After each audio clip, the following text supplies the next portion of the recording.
Liftoff will start in T-minus 10 seconds. 10, 9, 8, 7, 6, 5, 4, 3, 2, 1. We have ignition. It's time! 17 seconds from Game 7 or from championship number 6. Jordan open. Chicago with the lead. I've got a piece of it. It comes off. The Chicago Bulls have won their 6th NBA championship. Tying run at second, 2 out. Palmero over the head of Jenks. Uribe charges, throws, out! And the White Sox have won the World Series. To the far side around the 8-yard line to Hester. Under it and to the middle with the 15 to the 20, breaks free to the 25 to the 30 to the outside. 40, midfield, 40, 30 to the coast, 20, 15, Hester 5. Oh! Touchdown!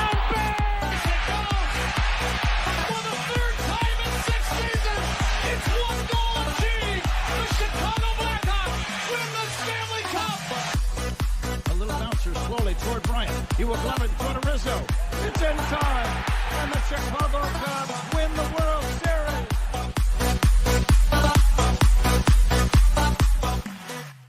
Series. What up, what up, what up? Welcome to Shawn and Maya in the morning on this TGI Mickey Ficky Friday. It's the weekend, baby. And I'm your boy, the SuperBack, Shawn Sierra. Thanks for tuning in. Man, it has been a week. It has been a week. Thank goodness gracious, great balls of fire. Let me tell you. Anyway, if you're watching us on Facebook Live, well, then I guess you found us on Facebook. And if you're not following us on Facebook, all right, what? All right, go to Facebook, type in Sports Zone Chicago, click the like button, and now you're following Sports Zone Chicago. All right, go to Shawn and Maya in the morning, like that page as well. So you'll be following both pages, not just one. If you're watching this on our YouTube channel, excellent. And if you're not subscribed to our YouTube channel, come on, man, get with the program. All right, go to YouTube, type in Sports Zone Chicago, click the subscribe button. Okay, and also click the little bell, and that's the notification button. That'll let you know anytime a show from Sports Zone Chicago is going live. You get it? You got it? Good. Now, if you're watching this on our app, yay. Listen, please don't tell me that you didn't know we had an app. What your problem is? What your problem is? Come on, man. You got to know we got an app, all right? You can take this with you on the go. So listen, wherever you get your apps from, it doesn't matter. Doesn't matter where you get your apps from, whether it's iTunes, Google Play, Amazon, Walmart, Kmart, 7-Eleven, Zayre, Zemsky, Macy, Montgomery Ward, Venture, Woolworth, Webolts. Doesn't matter. Goldblatts. Just go there. Type in Sports Zone Chicago. Click, all right?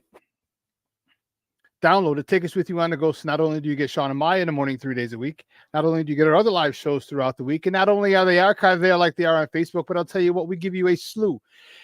And I mean a slew of articles thanks to my man Clarence Council III. Big up to Clarence for keeping you abreast of all articles Chicago sports related. Now, if you're watching this on our Roku channel, I like that kind of party, baby. And if you don't know, you better ask somebody. Man, we have our own Roku channel. Yes, we do. So if you have a Roku television in the house, do us a favor. Download Sports Zone Chicago's channel to your television. Just like that, right there. You're like that, man. You're like that. All right? You're like that. All right? Put it right there next to Netflix, Hulu, Prime, Max, Apple Plus, Disney Plus, Stars, Showtime. Put it right there, okay? You can watch us on the big screen because, hell, we're on the big screen, right, Mickey Ficky, now. You can also tweet the show. You can tweet us at Sports Zone Shy. That's CHI at Sports Zone Shy. Now, if you want to follow me, just me personally online. You want to know what I did? Well, let me tell you what I did. I mean, nice and easy for you folks. Nice and easy. One handle for Facebook, Twitter, Instagram, Snapchat, and TikTok. All one handle at the Shawn Sierra. If you want to follow my lovely co-host, Maya Akai, you can follow her on Facebook and Twitter at the Sports Chica. Want to follow her on Instagram because you're an IG and you do it just for the gram? We'll just follow her at Maya_Akai. It's MAYA_AKAI. Man, we got a great show, but I need you peoples, all my peoples, to get interactive with us, whatever platform you're watching us on, whether it's Facebook, YouTube, or our mobile app. Leave a question or comment on that platform. It'll come up here on the screen. It'll come up here in the thread. We'll put it up on the screen. I'll incorporate it into the show. And that, my peoples, is what makes this the best Chicago sports morning talk show around. And that's you, baby. So bring them all. We want them all, baby. Questions, comments, smart answer, much, because like I always say, baby, ain't nobody scared over here. And like The Rock always says, don't just sing it, baby. Just bring it. Let us see. Let us see who we have starting this off this morning. Patty Lara, good morning, man. Thank you for tuning in. Jeremiah. Yes, Jeremiah. What's up, Papa? So let me say hi to Jeremiah and Dito. I know Dito won't see this because he's probably at his last day of school. Oh, no. If he goes to CPS, then he's no, he has till next week, next Thursday. Anyway, when he gets home, I'm sure Pop will show him. Jeremiah and Dito, good morning. That's what I'm talking about. Black Diamond in the house. What's up, Papa? Thank you for tuning in. Hope you're having a good day. Levette Lee's in the Mickey Ficky house. Good morning, Levette. Thank you for tuning in. I appreciate it. My man Cornelius Squalls in the Mickey Ficky house. That's what I'm talking about. Good morning. Let me first say I don't like the Bears being featured on Hard Knocks. Plus, now I have to order an HBO. That sucks.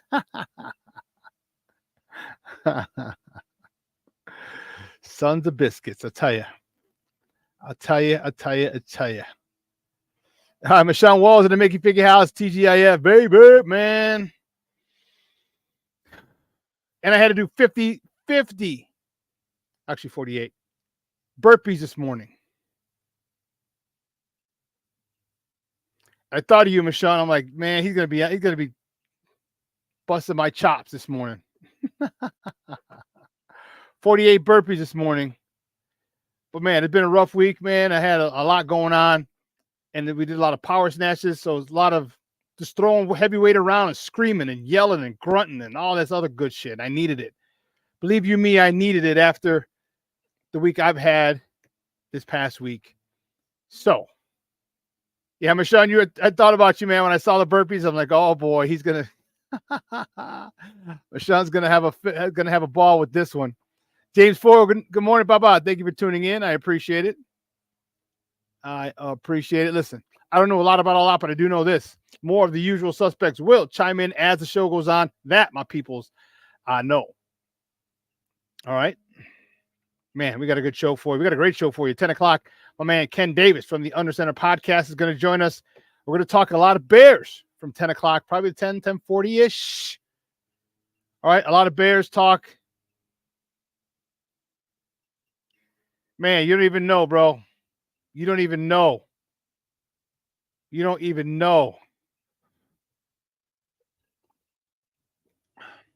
Oh, another good one. Not as good as on Wednesday's tea, but good. I think Wednesday's tea was probably in the top 3 cups of teas I've ever made.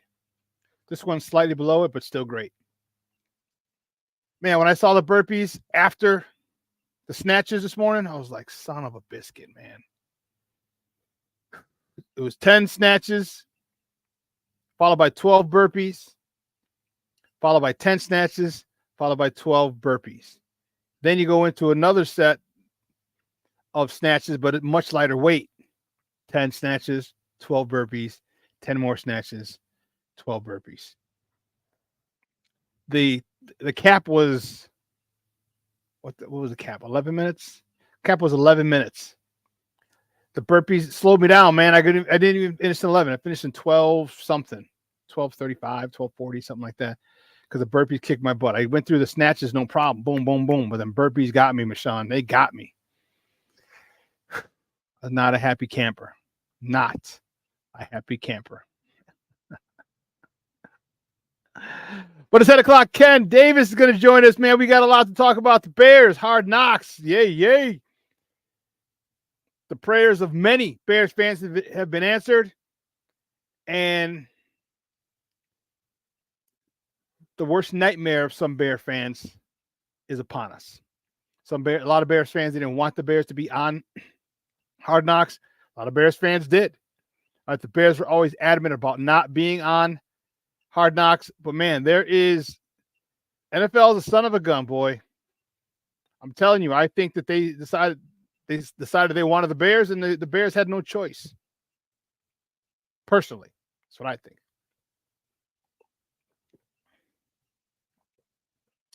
But what do I know? We'll talk about it with my man Ken Davis. We're going to talk about Caleb Williams, the little video they had out. Caleb to Williams Dunze was pretty dope. Yeah. We're still gonna talk a little, not too much, because I'm not gonna talk about Caleb struggling the other day. It's really a non-issue, but we do have to talk about it. It doesn't. It's for the thirsties. For all the thirsties, all right, who want to continue this nonsense about Caleb and all this other stuff, and it's silly. Oh, snap. King Book of World. What's up, Papa? Good morning. How you doing? Every Friday up in this mug. Yeah, Mashawn, he doesn't want him, but I'm telling you, NFL might have made an executive decision. I think that's what the NFL did. In my opinion, that's what they did. Shorty, good morning, Papa. Top of the morning to you, sir. I think the NFL might have made an executive decision, say, hey, listen, you got the number 1 overall pick. You got Caleb Williams, the number 1 quarterback prospect to come out in years. Okay, you're on an upswing. He's not joining a last place team. He's joining a middle of the road team. Okay, you guys should make the playoffs. And if once you make the playoffs, you can't be on Hard Knocks. So I think the popularity of Caleb Williams, I think the popularity of the enticement of people wanting to watch and see Caleb Williams, number 1 overall pick, with a middle of the road team, and could he? That was ascending. Could he take him over the top? We'll see. I think all that had too much. The viewership, it was too tantalizing for the NFL to pass it up, and they just said, you know what? Sorry. I'm like, yeah, well, it is what it is. So, but yeah, it's going to be interesting. Then we got baseball to talk. White Sox still the worst team in baseball. That's all White Sox we should talk. Cubs got their asses handed to them in Brewtown. So now the Sox are going to go up to Brewtown. We're going to talk about that. Chicago Sky is in action. Chicago Fire is in action. Woo, we got a lot. Telling you, baby, Chicago sports going on. Best sports town in the country. All right. Sorry, Boston. Wicked pisser. Sorry, Boston. Sorry, all my New Yorkers, all the New York friends. He's talking like this, like New York sports is the best, whatever. You know what I'm saying? Nah, son, nah. LA, they don't even care what the hell's going on over there. You got a bunch of other problems in New York, in LA. They don't worry about sports. Miami, yeah. All right. It's nice down there.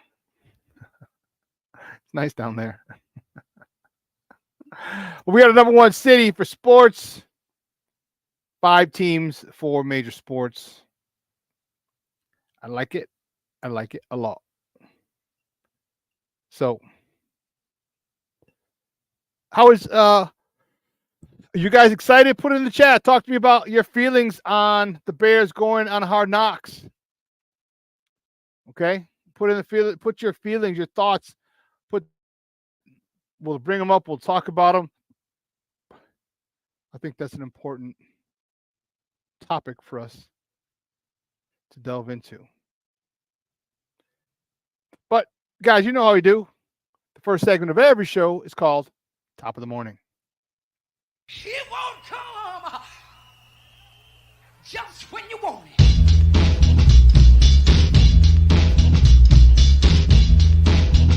Top of the morning to you. Top of the morning to you. Top of the morning to you. See, which way do we go? We're going to figure out where we're going to go. I know where we're going to go. The Cubs. Oh, man, the Cubs Cubs lose to the Brewers yesterday, 6-4. Jameson Taillon got the start. He got a no decision. He went 6 innings, 6 hits, 3 earned runs, a walk, 4 punch outs. Cody Bellinger 2 for 4 with a double, his 9th of the season, blasting his 8th home run of the year, driving in his 26th RBI of the season. Chris Morel was 2 for 4 with a homer, his 10th of the year, driving in his 35th on the year. Mr. Outcast himself, Seiya Suzuki. Actually, Seiya Suzuki was 1 for 2 with a homer, his 5th homer of the season, driving in his 17th and 18th runs of the year. Cubs got it handed to them in Milwaukee. There were a lot of Cub fans who went up there yesterday. It was hilarious. Saw a lot of people on my timeline had taken the trip to Wrigley North and wasn't very friendly up there. Wasn't very friendly. Well, the Cubs come home. All right. Licking their wounds. The Cubs open a weekend set against the Reds at Wrigley. All right. Today's first pitch is at 1:20 p.m. You can see that. You can catch that game on the Marquee Network, or you can listen to it on their flagship station, 670 a.m. Javier Asada's on the bump for the Cubbies. He's 4-1 with a 2.17 ERA. He's going up against Graham Ashcraft, who's 4-3 with a 4.67 ERA. What is wrong with the Cubs? Is it just that they're still figuring each other out? I mean, I don't understand this. All right? I don't understand it. You know, it is they are far too talented to be where they're at. Far too talented. And it's befuddling to me.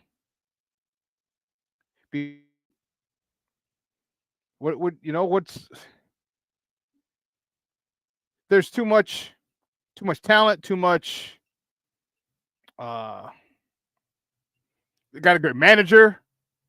Okay, so I just don't understand what's going on. I have no idea what's going on. You got Cody Bellinger back. I mean, wow. What else do you got to do? I don't know. But they better get it together. And I hope they get it together. I think they're going to get it together. But I don't know.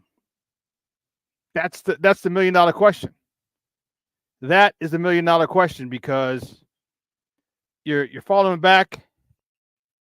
You're at, let's see. Let me see exactly where you're at as far as. Damn, you're in third now. You just fell behind the Cards, the Lou. You're behind the Cardinals now in third place in the NL Central. You're just in first recently. Then you dropped to second. Now you're in third. I mean, you're a game and a half in front of Pittsburgh. But it's just unfortunate. I don't know what's going on with those guys. I really don't. I really don't know what the heck's going on. You know, and I'm not picking on you. I mean, kind of, sort of, yeah, but. And I'm not, yeah, I am liking it.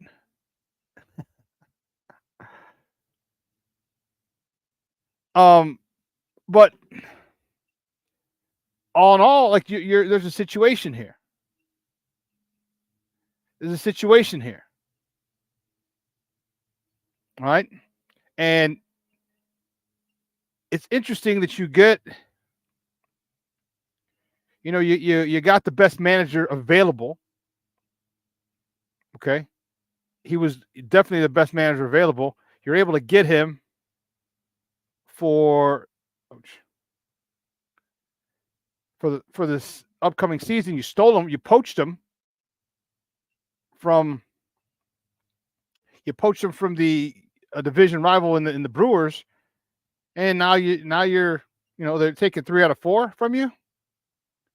You go up there, they're booing them, which is understandable. But 3 out of 4? Like, come on, man. Like, what's the deal? Like, I know Cub fans are not happy. That I can tell you. Cub fans are not happy at all. But what are you going to do? So the White Sox go up there today. Ooh. White Sox go up there today for a 3-game set. See how that plays out, because the White Sox are not very good, as you well know. The Brewers are. Do they take 2 out of 3? Do they sweep the White Sox? I remember I was up there 2021, 3 years ago. That was my 50th birthday weekend. And let me tell you, that was funny. That was really funny. That was the dead body incident. That was the my birthday weekend. That was the projects across from the hotel incident.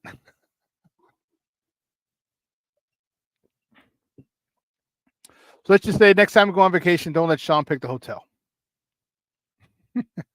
Book of World. Welcome to hell, Cubbies.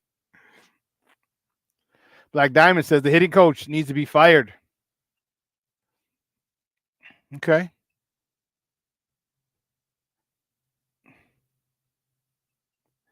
Yeah, they're underachieving big time. They really are. But luckily, they're doing it early. They're doing it early. Okay? They're doing it early. So there's more than enough time to recover, more than enough time to right the ship, so to speak. Okay? And get it straightened out. More than enough time. More than enough time. But listen, here's what we're going to do. We're going to take a quick break. All right? And on the other side of the break, what we're going to do, we're going to finish up with some more top of the morning topics. All right? So don't go anywhere, folks. Let's keep it locked right here. Shawn and Maya in the morning on Sports Zone Chicago.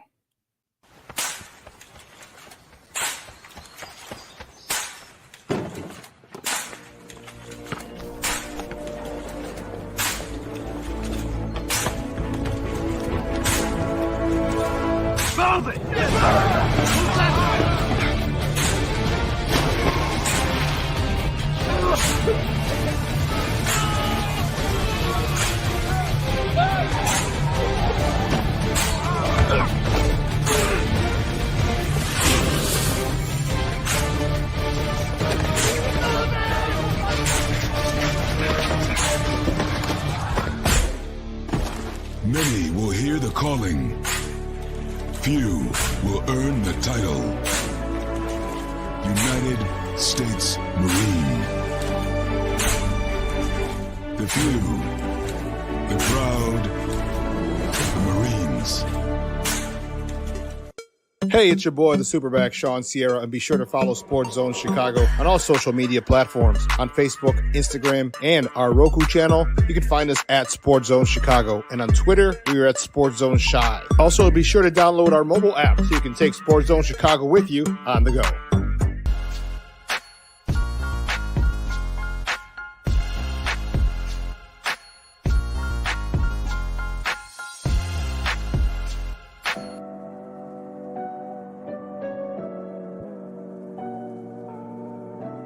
How do you take care of your mind health? For my mental health, I meditate in the mornings. I have my dogs. They're the best. I just find ways that help me just relax. Finding things that make me happy, like being close to my family. I meditate a lot and read books. I have hobbies outside of the game. I'm able to switch off. I'm able to turn my brain off from the game of basketball. Your mind health matters. Your mind health matters. We are looking for a few heroes, mentors, trailblazers, innovators, a passion to change lives, spark curiosity, open hearts, and awaken minds, help students answer the question, who am I? This could be your calling, but this is no job. It's the journey of a lifetime. Be a hero. Be a teacher. Mental health and learning disorders don't discriminate. 17 million children and adolescents in the United States live with disorders like anxiety, depression, ADHD, and dyslexia. Less than half get the help they need to thrive. Help the Child Mind Institute change these children's lives. Visit childmind.org.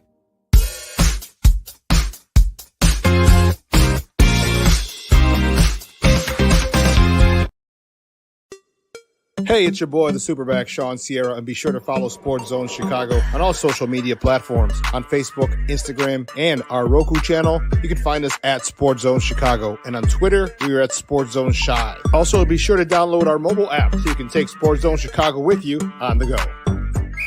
Time out. How are you feeling right now? Happy? Excited? Angry? Overwhelmed? One of the best things you can do for your mind health is to name what you're feeling. It can sharpen your awareness and help you talk about your feelings with someone you trust. Here are 3 questions to ask yourself. Where are your thoughts right now? In the past, the present, the future? Do you notice any sensations in your body? Is your heart beating fast? Is there a flutter in your stomach? Or are you fully relaxed? What do you need right now? Time with others? Time to yourself? Remember, there's power in this awareness. So find ways to identify what you're feeling today.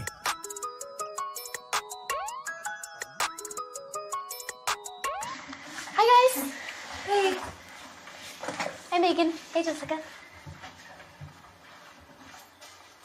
Megan, you're a tramp. Brian Fitch told me you guys made out. Everybody knows. He said your breath smells like garbage. And he almost puked. He says you're the most desperate girl he knows, besides your mom. How many boyfriends does she have anyway? Lots? Your makeup makes you look like a clown. That zit is huge, zit face.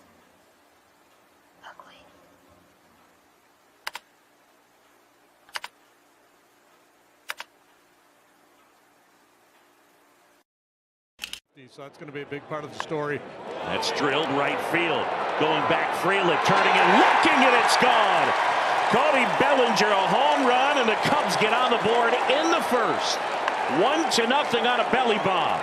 This year, and he's been lights out. In the air, left field. That one back, Yelich at the wall. Gone! Off the bench, Seiya Suzuki, a 2-run pick. Up this left-hander and put a big swing on the ball and hit one out of here. That's drilled right field. Well struck. Frelick back. Frelick at the wall. We are tied. Christopher Morel fired up. Hadn't homered in his last 15 games. And it is 4-4. JD, how far did it travel? Far enough. 390. Welcome back to Shawn and Maya in the morning on Sports Zone Chicago. Those clips courtesy of the Marquee Network. Those were the Cubbies yesterday, losing 6-4 to the Milwaukee Brewers, the first place Milwaukee Brewers. Ain't that something? Ain't that something? Like, you poach their manager. You poach their manager, and you're expecting big things. Like, all right, now we have the edge, managerial-wise. We got Belly back. We got all this back. We're in a good spot. And then the players underperform. Because here's the thing. You know, I don't feel bad. But Council's in a tough spot. He understands the pressure that's on him. He understands that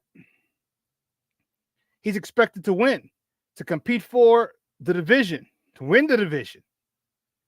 All right, he was a missing piece. Like, you wanted, like, don't get me wrong, this talent, this lineup isn't loaded with talent, but it's got more than enough.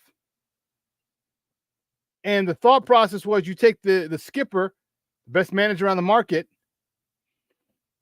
one of the best managers in the game, you bring him 90 miles south, and he'd be the difference. Well, he very well Could be. But right now he's not. And, people everyone's going to complain about this move, that move when it doesn't pay off. But the bottom line is the players have to play. Players have to perform. It doesn't matter. It doesn't matter what the manager does. The players have to perform.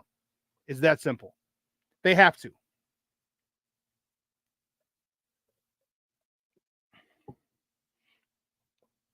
All right.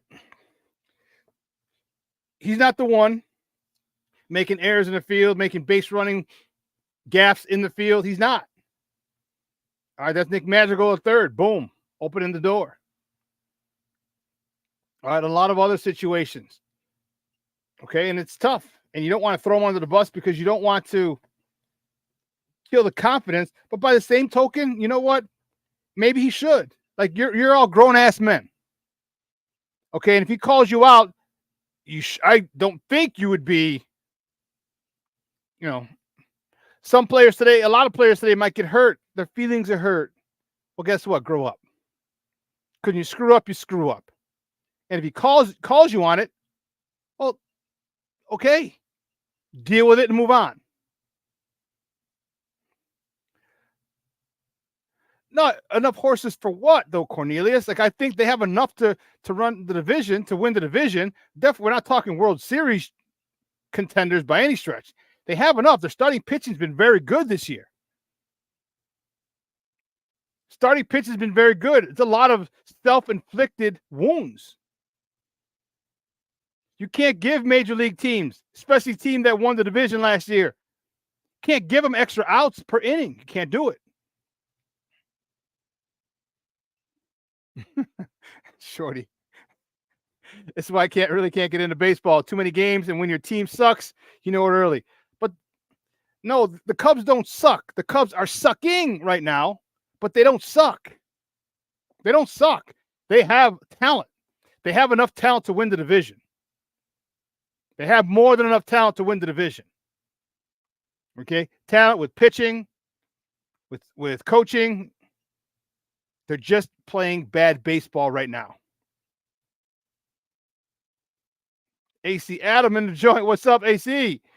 I ain't even mad no more. Just bad news baseball bad news baseball citywide this season. Yeah. Cubs are really the only chance that baseball fans have to get some good baseball. And they got to start playing good baseball because they're not playing good baseball. They're not doing it. Not doing it.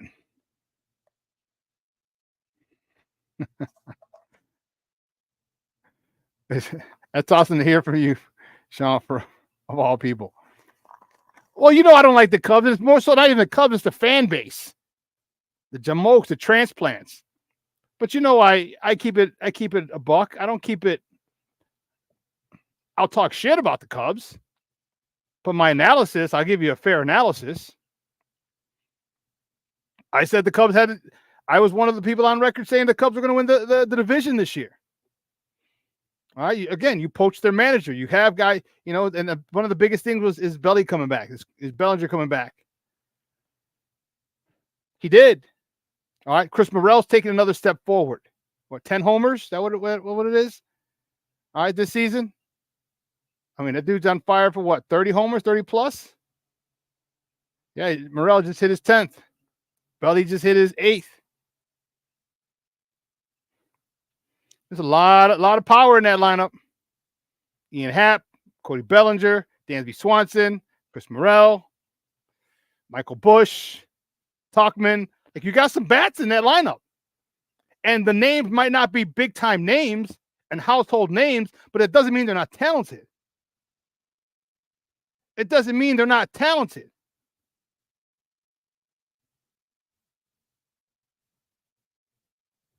All right, enough with this ghost. I know where they can go. I could tell you where they can go. I could tell you where they can go.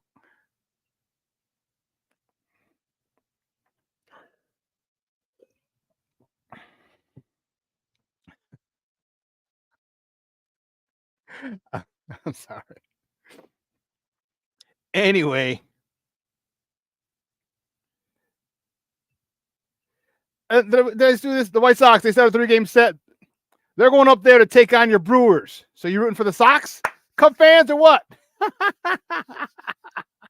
You rooting for the Sox this weekend, Cub fans, or what? You couldn't get it done, so like, okay, let the Southsiders do it. Southside. Listen, if the Sox take 2 out of, first of all, if they sweep it, you're never gonna hear the end of it. I don't think they're gonna sweep, but if they do, or if they take 2 out of 3, if they win the series, you're gonna hear it from me, Cub fans. You're gonna hear it from me. Let me tell you. The Sox start a 3-game set up in Milwaukee against the Brewers tonight. First pitch is 7:10 p.m. The game's on ESPN Plus. I also think it's on, let me double check. I believe it's on NBC Sports Chicago as well. Yeah, it's on NBC Sports Chicago as well. Or you can listen to it on their flagship station, AM 1000. Eric Fetty's on the bump for the good guys. He's 4-1 with a 2.80 ERA. Going up. What? How did I screw this one up? I can't even blame Steve or no one. This was me. I'm the one who typed this one. Damn it, Steve. It's like, I can't blame you. Oh, Tobias. That's who it is. Okay. So you get fat fingers and you screw stuff up. There we go. There we go. Okay. There you go, back up there. Eric Fetty's on the bump for the good guys with a 4-1 record with a 2.80 ERA. He's going up against Tobias Myers. He's 1-2 with a 4.43 ERA for the Brew Crew. That'd be today, man. I didn't think about it. That'd be a nice trip. That would have been a nice trip, like my birthday 3 years ago. We went up there. Definitely wouldn't stay at the same hotel, but Milwaukee's a nice town. Nice little town up there. You know, it's a nice little town. So, I might be going later this month. Actually, I might be going when the Cubs play up back there again at the end. Summerfest will be coming up. It's coming up this month, or next month, because today's the 31st. So, Summerfest is coming up. And what they did, if you've never been, I mentioned it before. It used to be 2 straight weeks. Now they made it smart. They did it 3 weekends. I think the first weekend is Thursday, Friday, Saturday, Sunday, and then the other 2 are Friday, Saturday, Sunday, which is cool. It makes a lot of sense. So I might do that. Maybe go up and catch the Brewers Cubs game. If tickets are too much, screw them. I'm not going to pay that much to root against the Cubs. No. But I would go up there for a night or two, probably a night. To go to Summerfest. Cool stuff in Chicago. We were talking about it on Nomad show. My show with Nomad on Wednesday. You know, we were asking about talking about vacations, and I was like, you know what, I'm probably gonna take a trip up to Milwaukee end of the month. All right, and then my Bears, the road games, stuff like that. So, yeah. Well, keeping it moving. The next top of the morning topic: sky. Excuse me while I kiss the sky. That's what I'm talking about, baby. Big win yesterday at home. Big win for the young ladies. 83-73 over the Los Angeles Sparks. Marina Mabry, she led the way. 20 points, 7 rebounds, 7 assists. Elizabeth Williams, 17 points, 11 boards. Our girl Angel Reese, 6 points, 6 boards in the win. Sky won their first home game of the year. And I love it. I love it. More and more people were there, which is dope. And she didn't write. Yeah, where's the Sky? Sky is 3-3. Okay, Sky is 3-3. And let me see. This is what I want to see. This is what I want to see. I want to see how many people. What was the attendance yesterday? Come on, no me digas. Here you go. Here you go. WNBA Chicago. 10,000. Okay. 10,000 people. 10,387.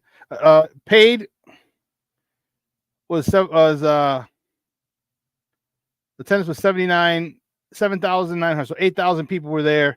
10,000 paid. So a lot of no-shows, 2,000 no-shows. But all right, you can still get, if you get the 10K on a consistent basis, we're doing good. We're doing good. But I'll tell you, as their games get against more and more and this was a high-profile team, but I mean, LA's not doing very well. All right, they're going to Indiana tomorrow. All right, that game's at 11 o'clock. That's on ESPN. That's early, but it's 12 o'clock Indiana time. Okay. And they welcome the New York Liberty back on Tuesday. Okay. Still no radio, but oh well. But I'm happy for the girls. 3-3. So the ladies, 3-3 on the season. And they're fun. Fun to watch. The next top of the morning topic. Which way do we go? Oh, yeah. We can't forget.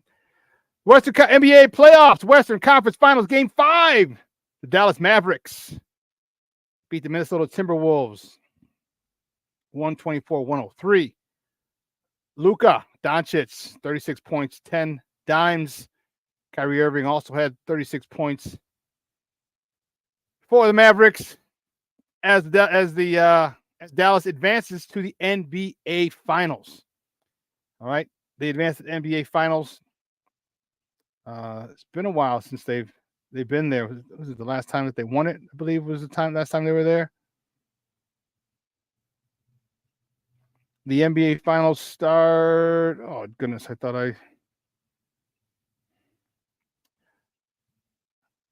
I had it written down, but I didn't. Yeah, the NBA Finals start in June.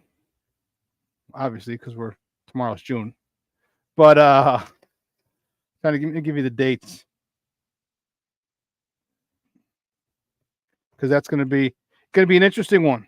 It's going to be a very interesting one. And watch how these play out. The finals are going to be Thursday, June 5th. Game 1 at Boston. June 6th, excuse me. Thursday, June 6th at 7:30. So they got a couple days off. And they always do that. They'll give them a couple days off just to let their bodies recover. All right, for travel. So it's Thursday, right? June 5th, June 6th. So they'll probably go out there the 4th. All right, practice the 5th, get ready for the game the 6th, get out there early, relax. It's going to be, I'm excited. The Boston Celtics are going for their 18th NBA title. And, you know, they're in a tough situation.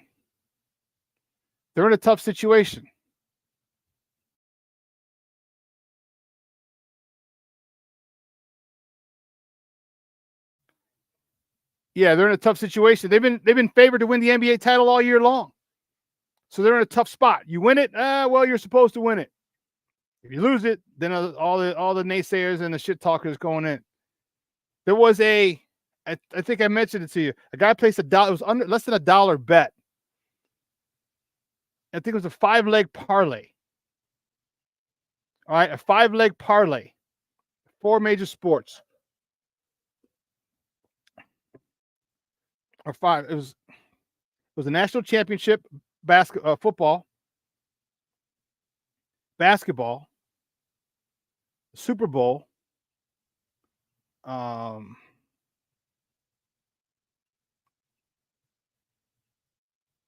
then the NBA Finals. I think there was one more. I couldn't find it again to save it.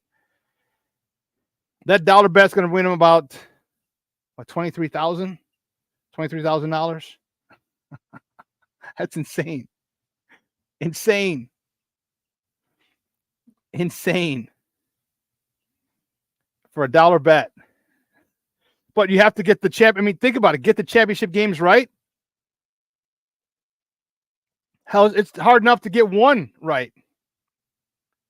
For a parlay to get 4, 5, or 6 champions correct, man. Oh, Michigan. He had Michigan in the. I think it's the national championship game for Michigan, basketball and football. Michigan had football. Connecticut was basketball. That's insane. That is wild. Wild. that is hats off to him. You know, because I'm not a gambler.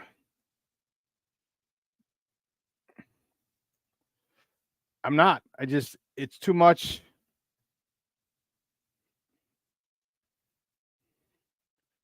Too much. I work hard for my money.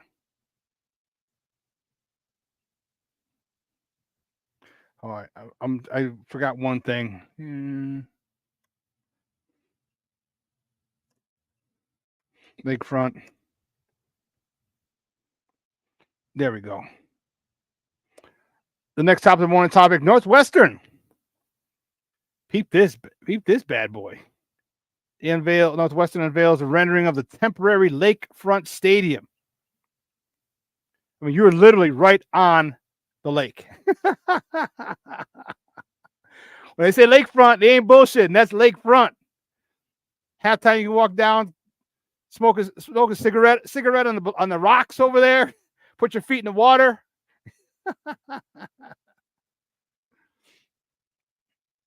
And this is all for just this season. No, for a couple of seasons while they build a new Ryan Field. I think it's 26, so 24, 25. And then 26, they'll have their new stadium ready. That's pretty dope.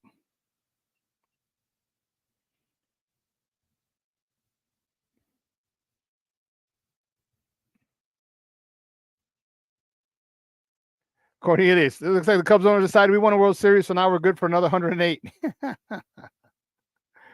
Yes, Sox next week. Sox and Cubs at that hellhole.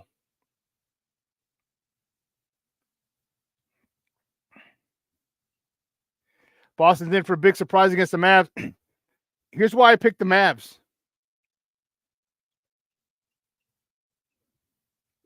Here's why I picked the Mavs. You have not one, but two closers. And the closers are guards. How many times?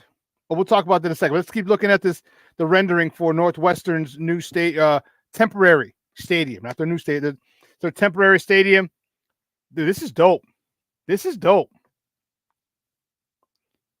Like I might try and hit a game out there this year just to see that.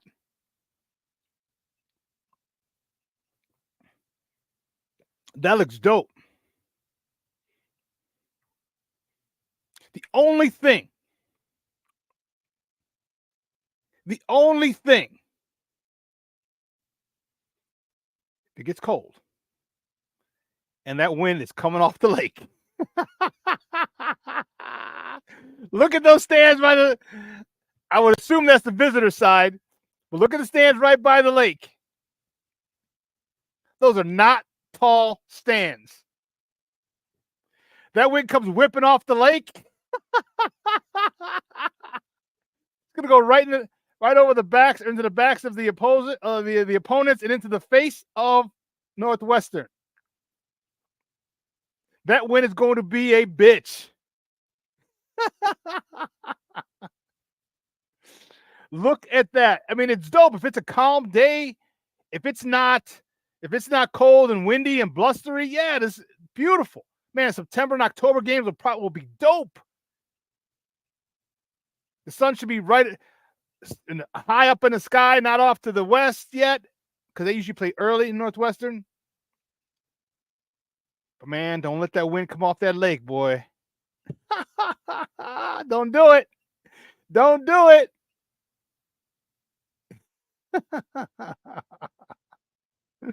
That is insane. Oh, man. Well, the next top of the morning topic, the Bears, baby.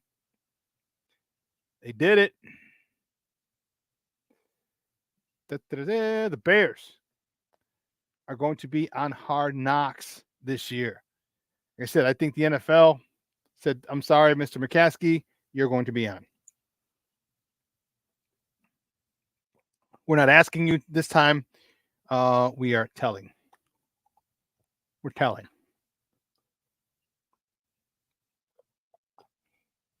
I just think that it's too much of a you can't lose that opportunity. You can't.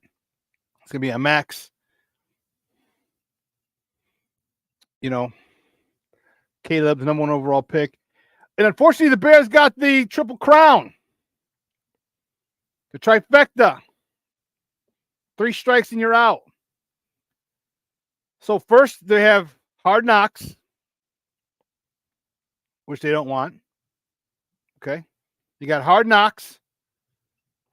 Okay. Then you have the Hall of Fame game, which most teams don't want because you got to field the team early.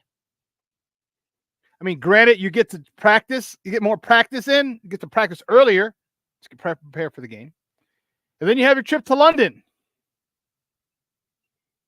The trifecta, the triple crown. 3 things most teams don't want. And the Bears got them all in one season. They got them all in one season. It is let's put it this way, it's going to be an eventful season. That's for darn sure. That's for darn sure. Well, yesterday, speaking of the Bears, the Bears were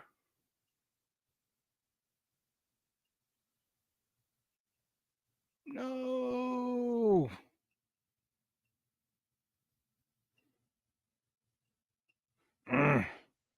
Yesterday, the Bears were on the Lynx yesterday. Peep this. Hell, a golf outing yesterday. See Caleb Williams.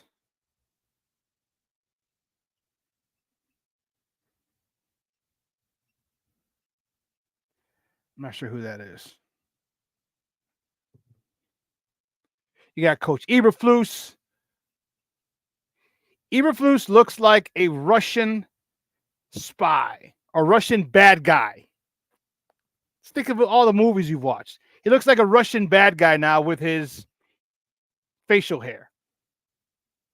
I'm not saying. I'm just saying. Tyson Bagent and this the guy squatting down. I'm not sure who that is, but you got Tyson Bagent. And this is DJ Moore. Pretty straight, pretty good form. Pretty straight left arm as he prepares to swerve or use his torque and twist and send that ball flying. I think it's cool. It was good. The one thing I really like about Poles, one of the things, we've seen him do a lot of team building activities. And that is important. That is so cool. For the new players, for the old players, for the staff, it is imperative that you do cool stuff with your team.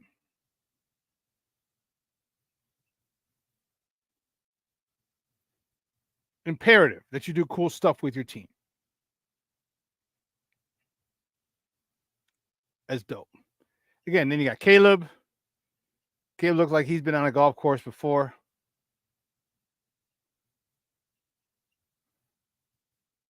Yep. Yeah, that was dope. Looking at a couple of the excuse me. Jay Grizz, what's up, Papa? Good morning. Thank you for tuning in. Folks, party in the lake going to be warned of all the Tito's. Yeah, you said those tailgates are going to be lit. Hey, you know what would be dope? Take a look at this again real quick. Let's take a look at this. Like, is there a place for boats to dock? You know what I mean? You can't pull right. I don't think you can pull up right to the rocks. It's not deep enough. But if you built a dock, a portable dock, or 2 or 3 of them, they go out 30 feet, 50 feet. Hell, you can do it. You have a big enough endowment, and you're good. 100 feet. All right. Boats can just pull up, people get off, pull just like a taxi, It's like a taxi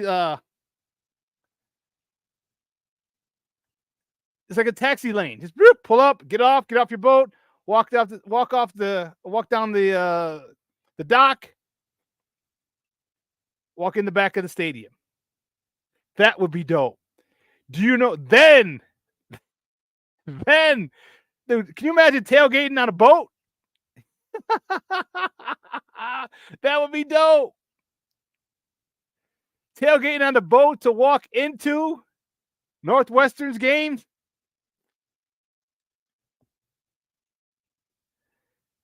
That would be phenomenal. And yes, the Tito's, Jay Grizz, would be flowing big time. Big time.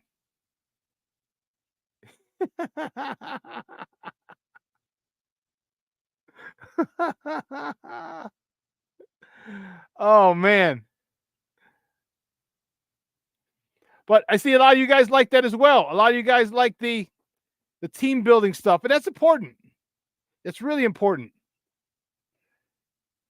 You know, AC Adams said, hey, I've been saying HBO all the way, or was on the way all along. Okay. But Shawn, yeah, because eyes want to see.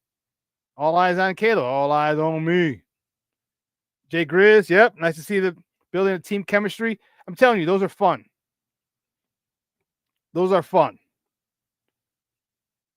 Oh, you think that was Braxton Jones that was squatting down? Okay. I don't know. I didn't see it. Let me see. Let's check it out. No, that doesn't look like him. I don't know who that is. You can't see it, but my face is all up on the screen. Yeah, I don't know.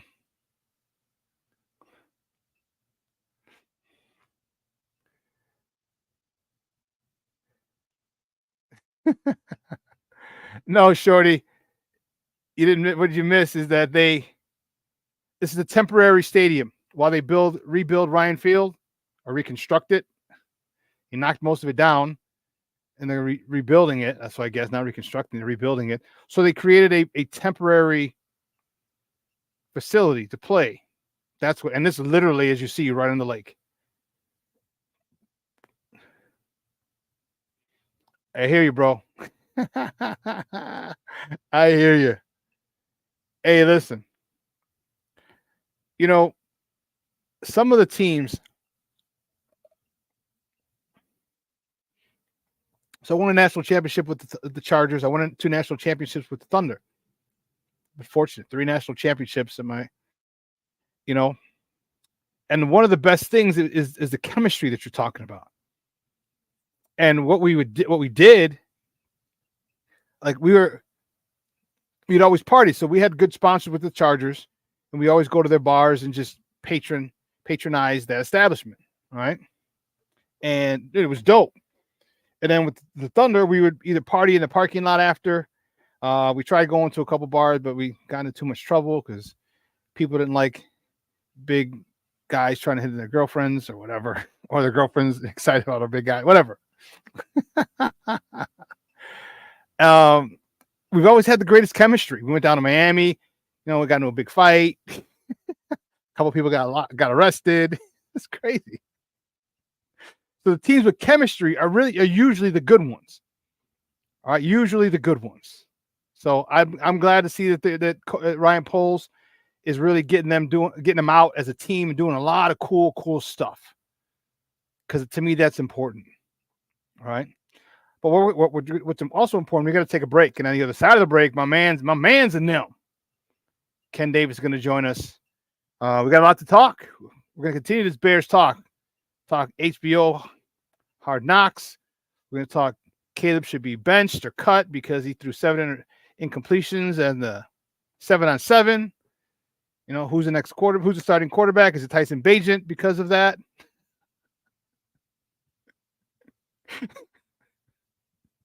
We're going to talk about man Ken on the other side of the break, so don't go anywhere, folks. Keep it locked right here. Shawn and Maya in the morning on Sports Zone Chicago. Hey, it's your boy, the SuperBack, Shawn Sierra, and be sure to follow Sports Zone Chicago on all social media platforms on Facebook, Instagram, and our Roku channel. You can find us at Sports Zone Chicago, and on Twitter, we are at Sports Zone Shy. Also, be sure to download our mobile app so you can take Sports Zone Chicago with you on the go. Time out. How are you feeling right now? Happy? Excited? Angry? Overwhelmed? One of the best things you can do for your mind health is to name what you're feeling. It can sharpen your awareness and help you talk about your feelings with someone you trust. Here are 3 questions to ask yourself. Where are your thoughts right now? In the past, the present, the future? Do you notice any sensations in your body? Is your heart beating fast? Is there a flutter in your stomach? Or are you fully relaxed? What do you need right now? Time with others? Time to yourself? Remember, there's power in this awareness. So find ways to identify what you're feeling today.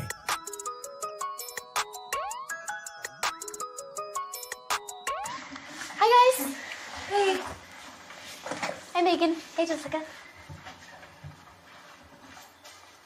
Megan, you're a tramp. Ryan Fitch told me you guys made out. Everybody knows. He said your breath smells like garbage. And he almost puked. He says you're the most desperate girl he knows, besides your mom. How many boyfriends does she have anyway? Lots? Your makeup makes you look like a clown. That zit is huge, zit face. Ugly.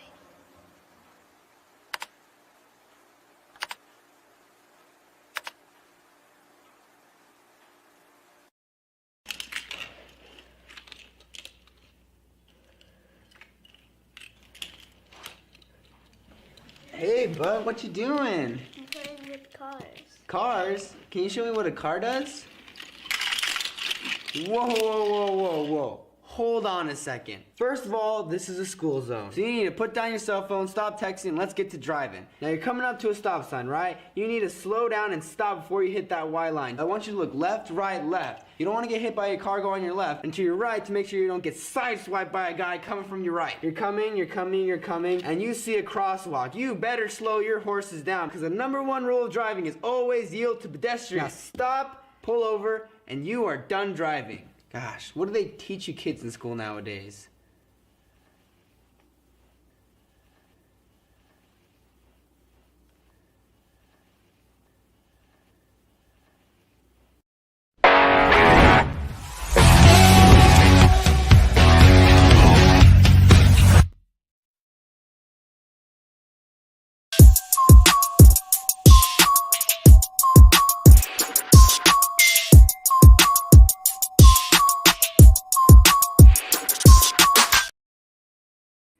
Yeah, welcome back to Shawn and Maya in the morning on Sports Zone Chicago. That clip courtesy of the Chicago Bears from my Hispanic, the Chicago Bears. I don't know why I'm in a weird mood this morning. 18 to 15 over 29. 2 rookies picking on a second-year player. That was nice. Nice play. Now, just because of that, kids have thrown over 7,000 yards. Like, relax. Rome Odunze is going to have 1,500 yards and 36 touchdowns. Like, come on, people. It's one play, no pads. Take it easy. It's nice. I like to see that. I love to see the chemistry. I believe me, I'm happy. I love it. All right. But it's taking one day at a time. It's a good TV show, by the way, back in the day. Anyway, you know what time it is. My man's in there. Man, it's been a while since we've talked. Fired up to see him. Get in here, boy.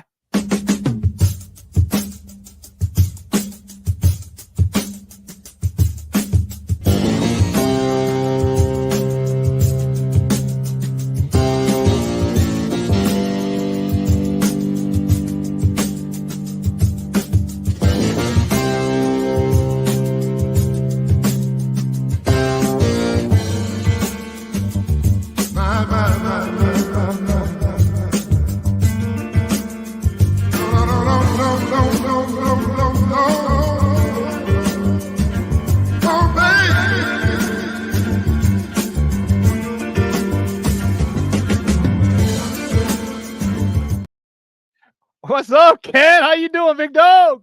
I'm doing well, my guy. Shout out to Shorty, Cornelius, and of course Patty and Plank. Patty, tell the family I said what's up. Shout out to everybody, Shawn, everybody in the chat. Good to see you all this morning, man. I hope everybody's doing well and has a great weekend. What's going on, my guy? How you feeling? I'm good, man. This has been one hell of a week, man. And I was saying it earlier. I got to throw some weights around today at CrossFit like I needed it. And I forgot. Like I got there. Sometimes you get there early, 4:45, 4:40. I forgot that I was mad and just frustrated from the week. So I'm in the middle of doing the first part, and I'm like, oh shit, I'm mad. I got something to be mad about. Man, I was throwing them weights around. I was yelling, grunting like a crazy mug this morning, dude. It was a good workout. So I feel good. Helped relieve some stress. Good. And help me relieve some stress, man. It was nuts though. But yeah, things are good, man. Things are good, especially after the workout this morning. So good for you, man. Shout out. I hope the mom's doing well.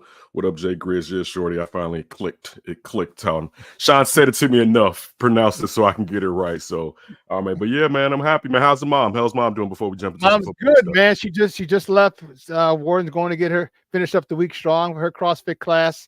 Nice. And so funny thing, my aunt might start going with her. Her sister, good. Might start going. This is where did she live in a 2-flat with y'all or whatever back in the days? No. So it seemed like y'all okay. I thought okay. One of them did live in a 2-flat with us. Yeah, I'm going through your family history on this. But no, you're right. We did live in a 2-flat when we lived on Fairfield when I was at grammar school and high school. And one of my aunts lived on the first floor, and then she moved up to live with us. You know how Mexicans are, like 13 in a they're 8 in an apartment. You said that. I didn't say that. I did, because I'm Mexican. And then my other aunt moved in downstairs. Another aunt moved in downstairs. That's why the aunt who owned the house lived up with us. That used to keep us straight. Man, who you telling? You can never know sneaky links. They can't sneak friends in. Couldn't sneak girls in. Nothing. You could never have people over. I got people everywhere. And my aunt who lived downstairs, she was a nosy one. She was a nosy one. If it was 45 degrees or warmer, her ass is on the stoop. She's on the stair, just hanging out in the neighborhood, watching things for like hours at a time. We're like, did you know that such and such? I saw a lady going into that dude's house. She doesn't live there. I'm like, oh, tia. Oh, tia. So that's how it was doing it, man. That's how it was growing up. Had to do my dirty stuff away from the house. Yeah, I did a mixture, but that's not a discussion for today. Those memories are fading, Shawn. Those memories are fading. Those black and white memories from back in the day. Well, let's talk some football, baby. Our Bears. Did you think this would happen? I did not. The Bears are now going to be on. It's been a debate. It's been a debate. Actually, our Bears beat reporter Alex Shapiro. He kind of called it with some of the equipment they have been bringing up there. So it's been a debate in studio where it was like, and then it was like, no, the equipment's just there for when they were going to come out and do like the opener and have different. But Alex was like, yeah, I think he said 2 weeks ago, I think they're getting it. I think Hard Knocks is coming here. So we've kind of been talking about it. I mean, it makes sense from if this is a different regime, quote unquote.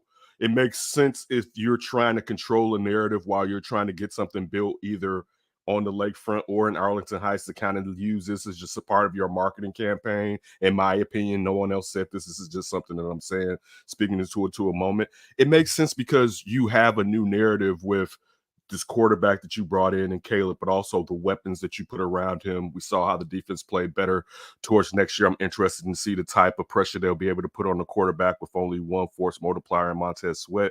It makes sense to do it now because the chips are in the Bears' favor. If the Bears have a decent year, people are going to be like, yeah, that's what I expected. Even if you look at the schedule being lopsided with the back end of the year where it's going to be demonstrably harder for them towards the back end of the year, it gives them an out where fans will be upset, but we'll kind of be like, yo, but look at how the schedule played out. So it makes sense. Why not where the nation – also think about it like this. Why, when the nation has been waiting on Caleb Williams for 2 years, would you put him under wraps? No. You open that up and let everybody continue to follow the storyline. Why would you smother the storyline when the storyline benefits your brand, right? So, and then also, I wonder, I'm thinking while I'm talking, I wonder if, not to say that Caleb can make them do anything. That's not what I'm saying. But I wonder if there was more interest from players like, yo, let's do this, because it helps their marketing just for themselves. So for me, it makes sense for them to do it. Let's remember, the team basically gets to decide what goes out on television. So that was my question to you, bro. That was my question to you. Did the NFL make an executive decision to say, this is not a suggestion? Because the NFL wants to market this because you have the number one quarterback, you have in the third largest market, but you also have a huge market for him back in the DMV area because of where he's from. So now you got two large markets that really, and there's that East Coast bias. Remember, because we know how huge that plays in everything when it comes to sports and news, period. Do you think, and I think the NFL said, yeah, this is not a suggestion. What about you? I think the Bears will get the last say because of how old they are as far as ownerships in the NFL. I think they get some leeway. Again, it was down. They had to do it. But I think if the Bears were really like, hell no, we're not doing it, I don't think Roger Goodell can force them to do it, if I'm being honest with you. I don't know if he has that kind of power, being that he works for them at the end of the day. So I think, again, I will say this to your point. I'm sure the NFL was like, yo, this really makes sense. And I'm sure that there were voices in Hollis Hall that said this really makes sense. And that the NFL and those voices in Hollis Hall finally got to the family, and the family was like, all right, we kind of get what you're saying. Let's go ahead and do it. This is, again, my opinion. This does not mean that it's valid. This is just what I think may have happened. Yeah. I just think the NFL said, yeah, you know what? We're having it there. To me, just because there's just too much money, too much interest in Caleb, too much interest. Caleb is not. But you don't think Kevin Warren knows that too? Oh yeah, I think he does, and I think he was probably the conduit.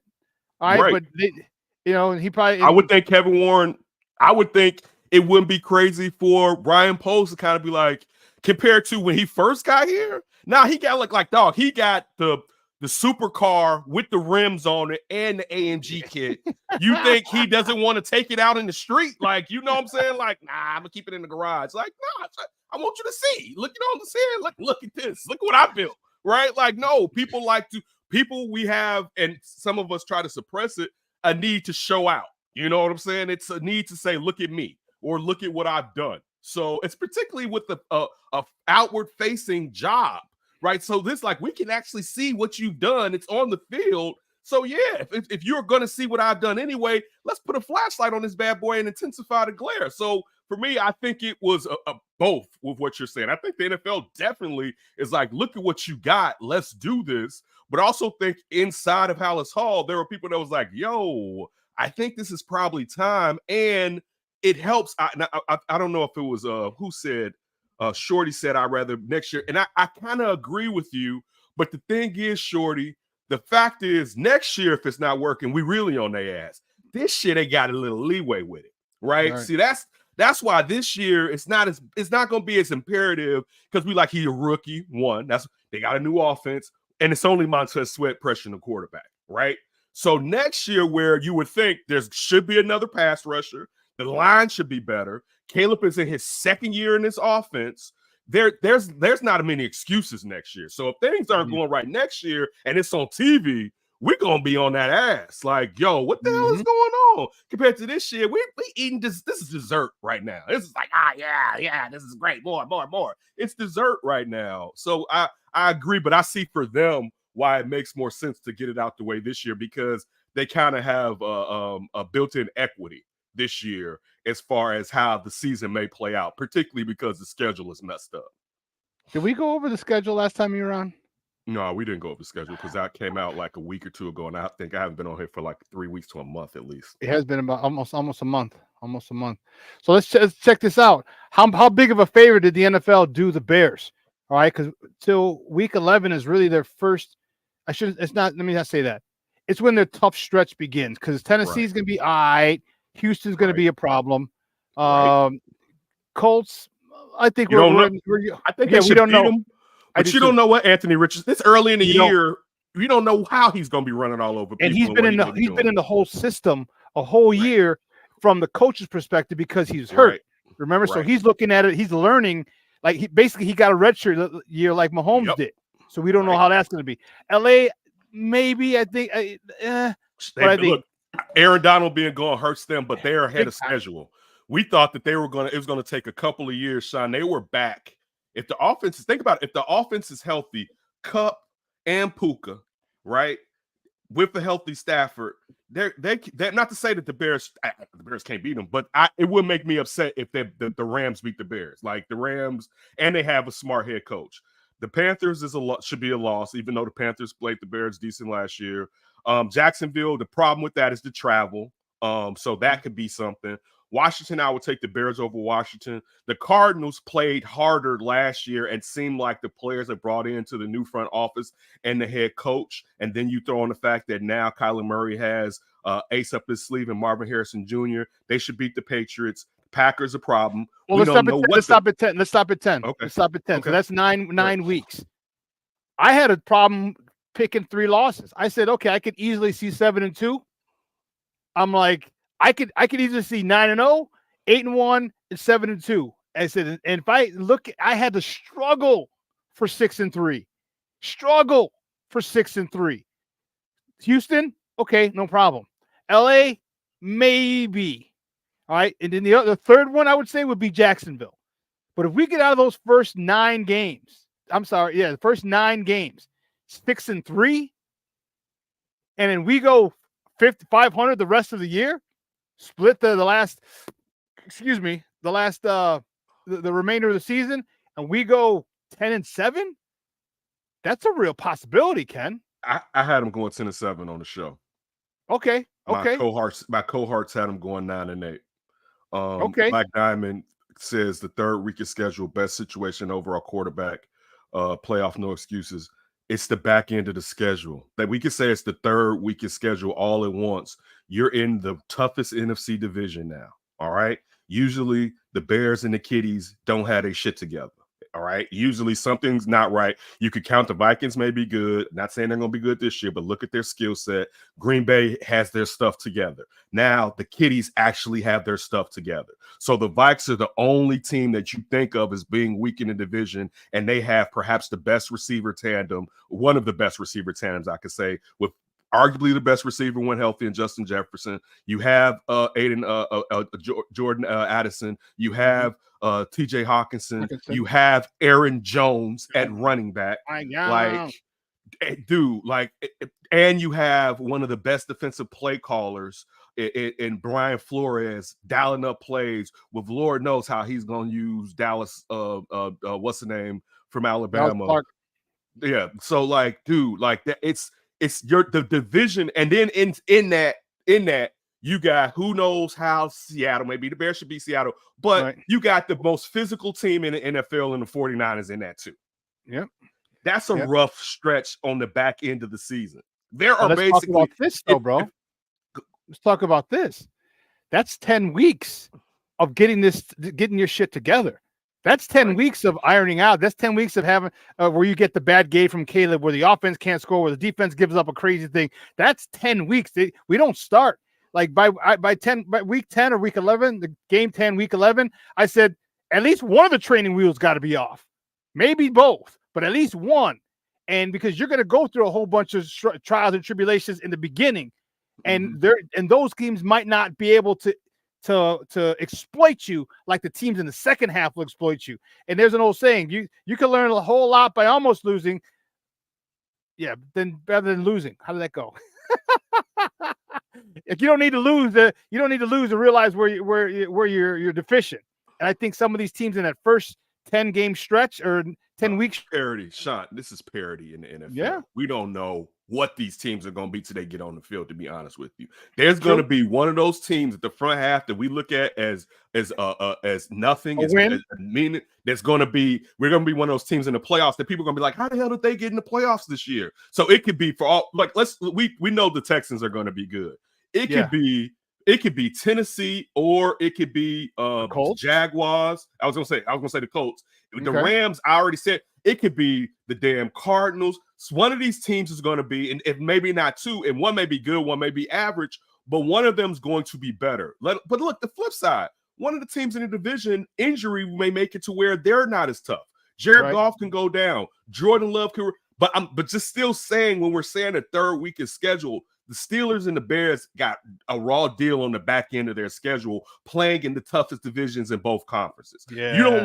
You don't want to have those 6 games that you have to play in your conference in the back end of your damn dog. Let's get a couple of these at the front. So one, we can gauge where we're at in the division. Like, that is a raw deal. The NFL with this balance, that wasn't balanced. I don't like it. I don't care for it. I'm not going to whine too much about it because it's real life. Sometimes if we play sports, some schedules don't fall the way you want them to fall, and you got to go out and play the game. But I'm still talking about the narrative and the context of what may happen, to where they may have a good year, but it may not feel as good at the end because they playing some real team. They play the dog. If Green Bay takes another step, like remember last year, they spend a lot of their equity draft capital on the defense. They improved that. If the defense is good all year long, that's a problem. If Jordan Love doesn't regress, it's a problem. But what if he takes another step? That's a problem. We already seen in Detroit, they know how to get their shit together. That's a problem. I'm not worried about Detroit. I'm not worried about Detroit. The Bears play Detroit well. But for me, until Ben Johnson leaves, I don't trust the kiddies, and I mean that on the flip side. I don't listen, dude. They came back, I was mad as a mother hugger. Yeah, I'm sure you had to be. We expected we ain't got to worry about Jared Goff fast no more, because I'm waiting to see Jared Goff without Ben Johnson. I'm waiting for it. I'm like, I just want to see. Look, if he's nice without Ben Johnson, props to you. You're him, right? I just want to know how much of it is a mixture of both of you. But right now, Ben Johnson is still there. Right. Yeah. Right now, they got one of the most explosive players, and we haven't even talked about him. And I mean us in all of football, in Jahmyr Gibbs, that's in his second damn year in the NFL. Right. Like, think about that. Like, dude, this could be, it's a good thing that this division is tough because steel sharpens steel, but teams are ahead of the curve compared to the Bears as far as where they're at in their rebuild. You look at the fact that really Green Bay didn't rebuild. They just changed quarterbacks. You look at it. Yeah, Detroit did rebuild, and they're ahead of their schedule. And you look at it where the Vikings were trying to do a little bit of both. But still, in doing both, they still have some talented players, and they have an offensive-minded head coach and one of the better defensive coordinators in the NFL. I'm just pointing out it may not be easy at the second half of this season. Again, I don't think it's going to be the worst thing for the Bears because they may need to go through that. I'm just saying I think it's unfair, but life is unfair. Guys, we're joined by Ken Davis, host of the Under Center podcast on NBC Sports Chicago. We're talking Bears football here on Shawn and Maya in the morning on Sports Zone Chicago. Yeah, I'm okay with it. I like the end of it because I want it. If the Bears weren't in a situation that they're in, I like the first 10 games where they get to iron all that shit out. They get to iron it all out where they can't. Most likely, there aren't a whole bunch of teams that are going to exploit them for their mistakes. All right, you have a couple, but I think they're going to be able to overcome a lot of those mistakes in that first 10 weeks with the teams that they play. The second half of the season, yeah, not so much. So now you have it, and here's why I look at it and say the Bears are in a good spot. All right. Caleb Williams has been working with this offense for months now. All right. His quarterback coach and Waldron are friends. All right. So, he's worked on he's seen formations. He's seen, worked on cadence. There's a lot of things he's done prior to even being drafted than most quarterbacks. So he's got a handle on that. So that didn't come into OTAs. He came in learning that. All right. Then you got the Hall of Fame game. All right. You get to practice earlier. Okay, because of that game. So now you're more. Then you get a game in. They might have a series or so, maybe 2. That's about it. But nonetheless, it's still game action. All right. That extra time that they had, to me, is going to help determine. It's going to help those training wheels come off sooner. Because I would have said the whole year, or maybe week 15, 16, 17, 18. All right. But all this extra stuff that they have, I really think some of the training wheels come off after week 10.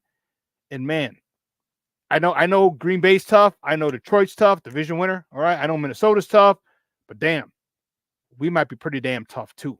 So I'm excited about the way it played out. But next year, sprinkle them around a little more. Cause I don't want it to deal with, cause we don't know what we got yet. We don't know the chemistry yet. You have your bye early too. So this could be attrition, right? Yeah. So the thing that they've benefited from also with Foose giving, regardless how we feel about him, he's shown the ability to adapt and how that, but there can be a improvement after the bye. You take your bye early this year. You know, you got a mini bye with the Thanksgiving game, but still that, and again, I'm not taking away anything that you said because we don't know how this year is going to play out. Let me lead with that. These are suggestions and hopes. But and I said the same thing I said about other teams.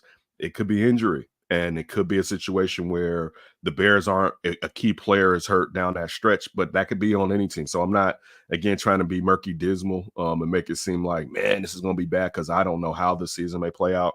I'm going in the season with, of course, like any Bears fan, when it makes sense, particularly with hope in my heart. But we got to see, you know what I'm saying? We have to wait and see how things gel. You got a new offensive coordinator. You got young players. You know, I mean, you were talking about pump the brakes on Rome, getting 36 touchdowns. It's something that we've been talking about on the show. How many receptions are out there for him? When you're talking about offensive coordinator likes to play in 12 and 13, you know, like what are the realistic expectations for Rome being what would be viewed as the third wide receiver right now? I'm sure there may be packages where if you're in 12, he may be the other wide receiver out there, but still you know, I was just they got to feel it out. You still got a young QB that I think is exceptional. We got to see how this offensive line plays this year. Is it attrition with them? I think I'm always a huge Tevinjenkins fan. How healthy will Tevin be this year? What will they get out of Nate Davis, particularly when we're talking about what could be considered an undersized quarterback and how much more important those guards in that center are and opening up lanes for that quarterback to be able to see down the field. There's still some questions, you know, and it's not bad. When you look at what Ryan Poles has done in this short amount of time, they got now the holes are unreal. They're closed up. Now you can really start saying, all right, I need another tackle. I need a go. Like, it's not the open that it was fine, for instance, that he only had 5 picks or whatever in this draft this year because of the fact that you closed so many holes. But still, you know, or 4 picks, but still, it's going to take some. We'll see. You know what I'm saying? I'm interested in finding out. I hope it goes well. I'm here for it. I'm here for it, man. I'm thinking Rome has a sneaky good year, and here's why. There's no way on God's green earth you can ever roll coverage or double team him. There's no way. That's malpractice as a defensive coordinator. Now when you have DJ Moore and Keenan Allen out there at the same time, there's no way. On God's green earth, there's no freaking way you can ever double team, because then you're saying, you know what, DJ Moore, Keenan Allen, you beat us. It's not what a defensive coordinator does. You don't ask people who've beaten other teams who have a history of that in the NFL to beat you again. You don't do that. By saying that, I say this. He's going to get the third best cornerback, period. And that's at best. Because what if the number 2 cornerback's hurt and 3's got to go to 2 and then 4's got to come to 3? Or the guy's coming off the street is coming on to 3. So now Rome's going to have, oh, man, wait, I've been up against number 1 corners, traveling corners with me all in college, and now I got this dude who's been on the street. And I'm not saying that he's going to be a Jamoke, but the talent level from cornerback 1, a lockdown cornerback 1 in the NFL, to a number 3 cornerback or number 4 cornerback, there's a very big disparity. So I'm looking for him to have a sneaky good year with Rome. And you also said put some numbers on what a sneaky good year. I'll say 6 to 8. 6 to 8. Okay. I don't think if he gets 6 touchdowns, that's crazy. No, I'm sorry, 6 to 800 yards.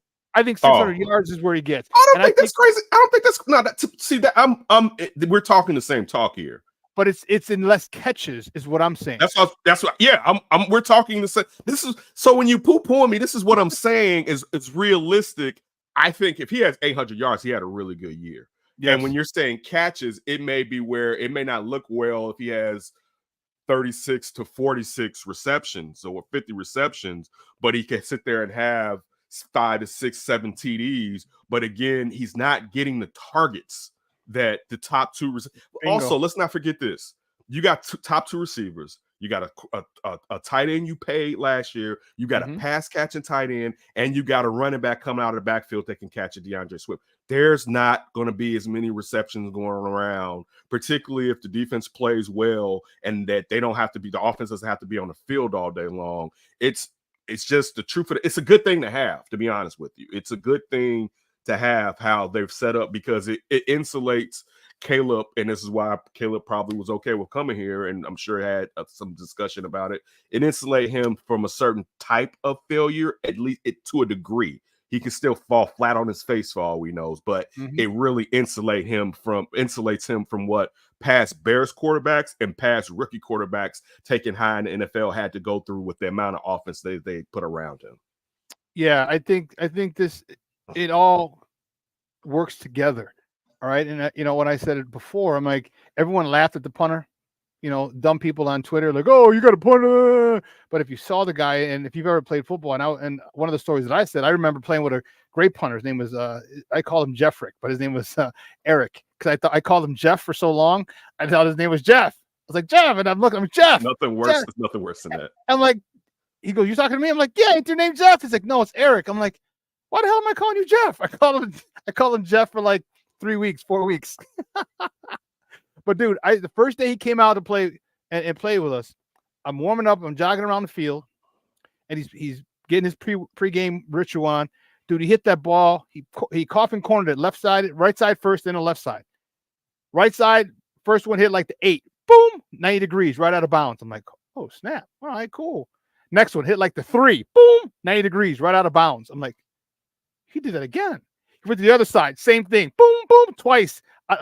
And then he did the thing, and I stopped, and he kicked it right down the middle. It landed like on the 7 yard line. It hit the turf, bounced straight up, and then bounced, doom, doom, doom, doom, doom, and deadened right where it hit the freaking first time. I'm like, how the frick did you do that? And he just started laughing. We got a punter who can do that. With good hang time. I said it about 20 times. I'm gonna try and remember and count 20 times that we're gonna have an opponent, due to a punt, start inside the 10-yard line because of what this guy can do. That with this defense, if you get a 3 and out, because you're not gonna be all 3 and outs all 20 times, no. But you're gonna get a lot more 3 and outs, which means a punt. And we're gonna flip the field, and all of a sudden we're in a plus. Now Caleb got weapons. I'll throw it to Rome. Go ahead, you go get it, Papa. You're 6'4" with crazy vert, or I could throw a 6'5" Keenan Allen, or 6'5" Cole Kmet, or DJ who can break tackles like a running back. So I think we're in real, and that's why I said 600 to 800 yards for Odunze, but also he might get 6 to 10 touchdowns. And you're like, how did you do what? And hopefully this offensive coordinator likes to play jump ball with a 6'5" Odunze, a 6'4" Odunze, a 6'5" Keenan Allen, a 6'5" Cole Kmet. Let's do it. Remember how many times last year in the previous years, like throw it up to N'Keal Harry. That's what the guy does. Throw it up. Hopefully he does. This team can be really good, really, really, really fast. Look at what they did. I mean, look at what they did with Tyler Lockett and DK Metcalf. Yeah, there was a lot of vertical end zone tosses to those. If you think about some of the passes that you've seen them catch over the last couple of years, there are a lot of they was beating people, but there was a lot of vertical end zone, red zone catches that those players received. So even with Jacket Smith and Jigba, I know he had the year that we expected, but I can remember at least 2 times seeing him get red zone TDs last year, and that's just 2 times that come to memory. So yeah, listen, it has to work out, and we'll see. It should. I mean, they have the whip. There's very few excuses offensively outside of a healthy offensive line. There's very few excuses. Defensively, what about the defensive side, man? Because you didn't get the other pass rusher, but I'm okay with Booker being the Mark Anderson, like third down, like go get the quarterback. Shawn, we've been saying that for 5 years, right? Oh man, if we can only get the market, there hasn't been one. It's not, but it's what could happen, but it doesn't mean it will happen. Let me say this: just because Austin Booker's not Mark Anderson this year, that wouldn't mean that he's a bust or anything moving forward. It just may mean how the defense. Okay, let's go back to that. Mark Anderson was the rotational third defensive end when you had a nice tandem. All right, when you had a Wale Ogunleye and you had Alex Brown already to go with, depending on if Tommy Harris was healthy, Tank, Spice Adams, like you had guys around him compared to right now, you have a guy. So that's where it's not an apples to apples comparison with Mark Anderson, because there wasn't a lot asked of Mark Anderson, so it was all peaches and cream that he could do that. It was like, damn, wait, you can do that, right? So now where you don't have someone on the opposite one of Odunze, or and listen, maybe Dexter takes that step. I don't know. I haven't seen enough to where I'm like, yo, they got two nice defensive linemen in Montez and Gervon Dexter. If they do, sweet, because that settles a lot of the issue with whoever's playing on the opposite side, the other side of Dexter, because he's going to be singled up a lot of times with them trying to focus on the 3 technique. But still, and look, I'm not dissing it when I'm saying this. You can't fix everything. And now for the last 2 years, we've been saying they got money. They don't have money. You know what I'm saying? They got enough money to fill a role if something opens up during the year. But in the past, where we was like, man, they got the money. They don't have the money now. So you're going to have to figure out in next year, where in roster cuts at the end of training camp, the trade deadline perhaps, but also in next year's draft and free agency, how to fix the rest of that defensive line, which I'm sure they will, because it would make sense to finally give Flus everything he wants. Like, he needs a 3 technique. Like this, that's what this whole thing runs on. And he could be either a penetrator or a guy that can just maul and still get back there. It may not just be through speed, it may be through strength, like a DeForest Buckner. Yeah. But you need that guy for this defense, because he doesn't want to blitz. And that my problem may be this year, at times they may be forced to blitz more than Flus prefers to blitz. Again, it's not the end of the world. I'm just pointing out some things that may take place. I like Booker, and I'm more than okay with having that rotation there with DeMarcus Walker, being setting the edge and doing the run thing, on predominantly rundowns. Okay. But when it's 3rd and 8, DeMarcus, you'll get a couple, but man, especially kicked in the inside, but he gonna get kicked. He may get kicked in the inside, probably. It could be. And that's where he would be. That's where he would bring Booker out. But that's what they were supposed to do. That's what Walker is here to be, a NASCAR guy. Look, when it's time for us to go all defensive ends, basically, because it's a passing down, you get kicked in and we put someone lighter on the edge, because we want to take advantage of your power, but also take advantage of that player's speed on the outside. I mean, that's the plan. We'll see if it definitely works. It could work. It just would be nice if they had 2 studs on the defensive line. I'm not saying that they should. It will happen. You know what I'm saying? Montez Sweat isn't going anywhere. They got draft capital. They got 2 second-round picks next year. You know what I'm saying? On top of that, a first-round pick. So clearly, that's 3 chances in the top 60 to bring in someone to be a force multiplier along with Montez Sweat on the defensive line. Ryan Poles has done a phenomenal job. There have been very few hiccups, which most general managers have more hiccups. Yes, you can say that Chase Claypool, people make trades and players don't pan out all the time. That's a part of how it goes. At least he didn't keep his powder dry this year out of fear of the same thing happening. He made the deal for Montez Sweat instead of letting Sweat hit free agency and just got him here. No, you got to do what you got to do, and Poles has been doing that. So it's not a knock on Poles. He's just paying attention to, we're pointing out what's really taking place on the defensive line. Hopefully it plays better than we expect. Yeah, he's not going down. He's not no backwards K in his book. Like he's going down swinging, and I love it. And I love it. And I think Gervon's going to take a big step. The last couple of games, last 3 or 4 games, you saw the arrow really turning up or pointing upward for him. So that's awesome for him, awesome for this team. But one of the things that I think was most important that people aren't talking about is Eric Washington, the D-line coach / defensive coordinator. He's a guy who's very well respected throughout the league, but he's also a guy who's well respected because he gets the most out of his players. His players ball. And that's why I said Austin. I see Austin Booker doing well, because I think imagine a guy like this Austin Booker, who hasn't played a lot. All right, he doesn't have a big body of work like some guys since grammar school. You get him with Coach Washington, takes his game up another level. But also DeMarcus Walker, but also Billings, also Gervon Dexter, and God forbid he helps Sweat get any better. Lord have mercy. I think the Eric Washington factor is going to be pretty huge here in Chicago because of the type of coach he is and his ability to extract the best out of his defensive linemen, and that's going to make everybody in that back 7 happy as a mug, boy, because they're going to be eating like fat cats. Your thought on the Eric Washington effect? I think it's nice. I still think that you can have a coach that can get a lot out of talent, but there is still something to have supreme talent also. But yeah, I think it's definitely great, and everything you said is what we've heard about him. Definitely a great defensive mind and a tactician when it comes to defensive linemen. So I'm looking forward to it. It's just still they need just one more crazy body. You know what I'm saying? And again, this isn't a knock. It's just they need one more. They may be able, for the most part this year, to play where it doesn't really affect them because, I mean, the backside is nice. You know, like they got one of the best defensive backfields in the NFL if they're healthy. You like the question now, think about like how and Brisker, like it's still one of our guys. The question now is, can he stay healthy? What level can he go to? Because Kevin Byard stays healthy. We know he's a turnover machine. You look at Kyler Gordon. Kyler Gordon is killing it at nickel.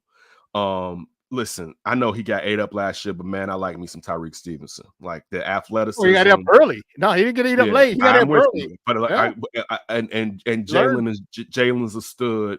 And then the question, you sit there, TJ becomes a bear after like game 3, where it's like, oh, he doesn't care. And I mean this is a positive way. Like he ain't caring about his body. He throwing that bad boy around reckless. Like TJ was like, I see why you paid him. And we're waiting for Tremaine Edmonds. Then Tremaine Edmonds starts popping. Reminds you he didn't play during during training camp due to injury. So we finally see Tremaine. And so the back 7 is stupid, basically. You know, and we know if you're sitting there and you're in a regular package of 4-3, that your strong guy is innately intelligent when it comes to football and spacing. When you're talking about Sanborn, it just has an ability to be where the hell he's supposed to be. And we haven't even seen what Noah can do. So like that. Yeah, so like the back, it's and again, I'm saying it's like a lot of these are assets through with Kevin Byard through free agency, most through draft picks. You can't fix everything. Also, players that you may like may not have been there. They have a certain type of player, particularly when it comes to the trenches. But in general, they have a physical type that they like. Sometimes I would take some people that would be viewed as undersized if I think their motor is ridiculous. Like this, I don't Aaron know. Donald was undersized. I was just about to say that, and you just cut me off. I don't know if they would draft Aaron Donald here. I was just going. I don't know if they would draft Aaron Donald here, right? And again, that would be a mistake because we know who he was. But when you're looking at his draft profile, you're like, yo, he's undersized. How long is that going to last? Nobody knew it was going to last a decade, particularly at defensive tackle, which is crazy. That's crazy. If you get 4 years out of a premium defensive tackle, he's a Hall of Famer. If he's a top defense, you get 4 years out of a dude that, let's say he played 6 to 7 years, and 4 of them he was dominant. You like, yo, this dude was dominant from day one till he just walked off the stage. When they announced his name, so when he retired, that moment, I remember we got Khalil Mack. We like, Aaron Donald, what you gonna say? He was like, I'm gonna show you that I'm still Himothy. I'm him. And not take away from Khalil, but they got drafted in the same year. So you always compare to that player. He never missed a step, dog, from tackle. We're not talking about from edge. From DT, dog. I've seen John Randall. I've seen Warren Sapp. And I'm going to put that, dog, for me to say this, I'm talking about John Randall. I'm going to put him above them. All right? I'm going to put him above them. And John Randall was crazy. All right? Like, I'm going to put him like. Just because of his longevity, because they're both disruptors in the middle. John Randall was definitely crazier, but he just did it for, like you said, there was never a bad year. Never. Like it's double-digit sacks from a DT, consistent double-digit sacks. In a league where the linemen now, it's nothing that they're over 300 pounds and they're 6'7" half of the time. And you getting double-digit sacks from the interior of the line consistent. That's crazy. It's crazy. We still don't respect the fact of, and I think we all love Aaron, but that's a DT doing that every year that's undersized. Is crazy. Yeah, that's undersized. You get 10 sacks from an edge, you're ecstatic. I'm happy to see him, dog. That's basically 17 sacks a year. Because we ain't even talking about, but we're talking from a straight line. The pocket is collapsed. All right, collapsed. You running out, right? The pocket's collapsed. Man, that is. Yeah. I'm happy. I loved him. I was mad when they drafted him, boy. I'll never forget that day, dude. I was in class. I was at ICB at the time, and we had a break, and I was running back and forth into the studio to see an ESPN, and I was like, "Oh, okay, the Rams are up. All right, cool, because we're after the Rams. They need someone else." And when they said Aaron Donald, I was like, "Fuck!" And the people came in like, "What happened?" I was like, "Damn it, they took Aaron Donald." Like, what? What? You didn't know sports. I'm like, they took Aaron Donald. Like, get out of here. You don't know what the hell's talking. You don't know anything about sports. Man, I was mad as a mug, dude. When they I was took like him. that with Miami drafted D Wade. I remember some young lady that came over. I was like, just wait real quick. I just got to see when the Bulls draft this player. And then when Miami jumped up, I said, we can go. So I was like, let's go. Damn it. Oh, dude, that's awesome. Ken, man, it's man, every time we get together, it's always a party. It's always a great time. Look at my man playing. Like, I love the way Ken gets fired up. Thanks, man.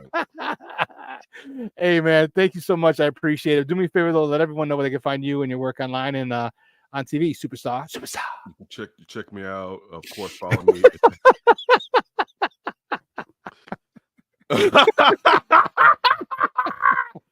What's Shorty's show, Shawn? What's Shorty's show? He's Bears Country. Shorty, put the name of your show in there in the thing.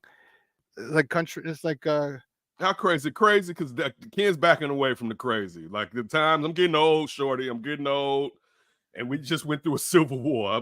I've got battle wounds. Bears Country. The horse is gonna have one hoof up from the fact that the injuries from the Civil War took me down years later. Yeah, Shorty, hit me up and I will see if we can get it together. Of course, in the Lara family, which is always one of the best families in the city of Chicago. Follow me at That's Davis. Hit me up direct on Instagram. Hit me up on not Instagram. Hit me up on Twitter or something. X. You can always check me out on the Under Center podcast, which comes on every Wednesday at 5:30 p.m. Also, usually now I'm the digital host of Football Night in Chicago. I'm sure I'll get some run in the studio within the next month or two. So just check me out at NBC, and of course That Davis Show. I'm going to start doing some stuff over there because I need to make some money in my life. But everybody, I always appreciate you all. I hope you all have a great weekend, and everybody, please be safe. Shout out to Mondo, and look forward. Hey, Bears, hopefully it goes well. Hopefully we just have a good time this year. Like, we deserve it. Like, everybody that follows this team and follows Chicago sports, we deserve better. So hopefully we get what we deserve. But everybody, I'll holler at you next time I join here. Shawn, you know you're my guy. Love and everything, and keep taking care of your mama, man. I always like to see it on social media. No problem. I love you, man. Thanks, brother. We'll talk soon. And we're gonna, I'm gonna call you this weekend. We're gonna set up a day for lunch or for brunch on a Saturday or Sunday. And I told you I got that thing. I had a gift for you. It's over a year old. You will love it. Love it. Okay. Real quick before we go, because your thoughts, real quick, on the Negro League statistics now being incorporated by the major leagues, and now we got a new batting title champion. I love it. I mean, why were these other leagues brought in back? What was this? The 60s or 70s? The Federal League and all of that, and you had the best Negro players playing each other, right? Yep. So what's the same as you had the best white players playing each other? And we know how great the sport was because they wouldn't have integrated because they were like, yo, I like that over there. Yeah. So there's some luxury about money. Like, I don't care if he's colored, but because he can play. That boy can. That boy good. My brother broke Branch Ricky's head. I mean, dog. I used to have a book. Used to have this like childhood book that I remember my mother got me, and it was like a different type of item, like it was baseball, but it would talk to Jackie Robinson. And I remember growing up reading about Satchel Paige and Josh Gibson, and they should be respected. They're Americans. They played a sport that's the same sport regardless of color, and to a degree both of the sports were just one color basically. So why is one superior to another? So I mean, no one's better than me. So, and I mean that as a person that doesn't believe anybody's better than anybody else. When I say that, I don't mean that from arrogance. I mean that I don't think a person should be like, I'm better than you. There's something wrong with you. But anyway, that has nothing to do with what you're asking me. I think it's great. All these years that these people haven't been as heralded as they should, they deserve it. And so it's great to see that baseball is finally doing the right thing when it comes to these gentlemen. I hope their families enjoy it. And I know that it's not all the way done. I saw Dorsey on Pat McAfee's show talking about they're only at 75%. So I Right. look forward to seeing how it goes, and I look forward to more of an open and honest conversation. I don't think today we have to act like we're kids when we're having discussions about life. Like, I'm a grown-ass man. Let's have a grown-ass discussion and not get caught up in your feelings sometimes when some things are right and some things are wrong. Like, I don't know, Shawn, we could talk about that when we go out for that lunch or brunch. But yeah, I love to see it because it's something near and dear to my heart, particularly here in Chicago. When you're thinking about right there at Comiskey, you had All-Star a team games. like, yeah, like how big it was here, how much business it used to bring to our communities. Yeah. So it's something that I think all society, but even just as far as Black people, we should look at, because some of those ways we need today, to be honest with you, when we're talking about circulating a dollar consistently within our community. But that's a discussion for a whole nother day and a whole nother subject matter. Dude, great stuff, man. Hey, any big plans this weekend? My niece is having a graduation. Our niece is having a graduation party. Okay. So this is my brother that passed away, his oldest child. I went to her penance ceremony last Friday. I didn't know I was going to actually be a part of it until I got there. I would have dressed up. But she's the first young lady in our family. So that's one of the things that I have going. I'm sure me and my family is going to go out to eat either today or tomorrow. But I'm gonna kick back and just kind of enjoy the weather. Right before here, I was a little bit late. I had some patio furniture that need to get tossed out before the garbage man came. So I told my son, I was like, "Come on, hurry up!" And now just what I told you, I was like, "Give me 2 minutes," because it didn't hit me till I came downstairs. I was like, "Oh shit!" So I was like, "Come here, get this stuff up out of here." But yeah, that's all I got. What about you, Shawn? No, you know what? Sunday, my aunt is the one who's probably gonna start going to CrossFit with my mom. Her only sister that's left, her only sibling. She's cooking dinner. She's like, "You want to come over?" I'm like, "Let me think about that." Yeah. And she always gives us to go stuff. So we'll bring back her containers. Like, "Can you refill these, please?" So yeah, we'll have dinner Sunday. Tonight and tomorrow, not too much. Chilling. I'm still working on some stuff like my trading stuff, and I'm reading some books and stuff like that. So although summer's officially started, yeah, I don't have much going this weekend because I got some more stuff. I'm going to Milwaukee at the end of the month, checking out Summerfest. I'm definitely not staying at the Dead Body Hotel again. Hotel? No. Murder hotel. That wasn't a murder. It was an OD. I apologize. It wasn't a murder. It was an OD. OD hotel. We had a fun time, though. We had a fun time. Man, we did. That was nuts, though. And you holding the Stein. We was lit. We were lit that night. We were definitely lit. Oh man, so that's about it, man. There's nothing too crazy, man. Nothing too crazy. So all right. Well, I got to see you this summer, man. At least a couple times, more than just once, Shawn. Bet. All right, man. We'll talk soon. You have a great weekend. You too. All right, guys. That's Ken Davis from the Under Center podcast, and man, it's always a great time when my man joins us. I love talking with him because we could talk a whole bunch of things. We talk sports. We could talk, social issues. He's a diehard White Sox fan like me, and we're both going through misery. So maybe we'll go to a Sox game, get them on the secondary market, tickets for $5. We'll be good. I left it. My flask it's out in the car. My little flask that I have that I fill with Tito's, we can bring that in like I did last time. That's the way we go. But man, what a phenomenal show, man. 2 hours are coming and going. I'm going to cut it short a little bit today. I'm going to go pick up the warden. I got to do one. I have to stop and run an errand real quick before I go pick her up. But man, awesome. Really thank my guy Ken for coming on and hanging with us for as long as he does. I know he's busy as anything, as most of us are, but I want to thank him. And then thank you guys, man. You guys made it lit. This chat was lit. It was going nuts. So Alfred, what's up, Papa? Thank you for tuning in, man. I appreciate it. It's the summer's going to be fun, man. This weekend I don't have much, like I said, but I know upcoming weekends they'll be packed. I got a busy week next week. I got 3 events during the week I got to go to. So yeah, I'm gonna chill a lot this weekend, and yeah. So anyway, guys, you have a wonderful day. We're gonna replay this at 6 o'clock. I'm sorry, at 12:15. Sydney and Lakina and Second City Sports are going to join you. And they'll take you for another 2-hour ride of Chicago sports. So make sure you tune in there. Smoke Fellows are on tomorrow morning at 11. All right, and then again at 6. So make sure you you guys tune in to Sports Zone Chicago. Just watch us on YouTube. Please do that way, and watch us on the big screen. Just go to YouTube so we get the views. Okay, like, share, and subscribe. Please like, share, and subscribe. The channel. We're growing, and we want to do a lot of cool stuff, and we need your help. All right.